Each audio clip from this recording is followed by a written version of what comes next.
అప్పులన్నీ తీరిపోతాయి, మొండి బాకీలు తొందరగా వసూలవుతాయి.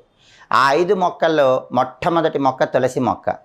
ఎవరైనా సరే ఇంట్లో కృష్ణ తులసిని కానీ లక్ష్మీ తులసిని కానీ పెంచుకోవాలి. అలా పెంచుకుంటే లక్ష్మీ కటాక్షం విశేషంగా కలుగుతుంది. రెండవది మారేడు. ప్రతి ఇంట్లో కూడా మారేడు మొక్క తప్పనిసరిగా ఉండాలి.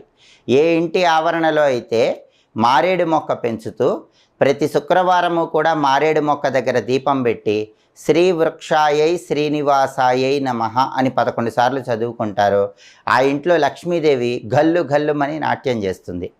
ఆ తర్వాత మూడవ చెట్టు ఉసిరిక చెట్టు. ఈ ఉసిరిక చెట్టులో పెద్ద ఉసిరి అని ఉంటుంది.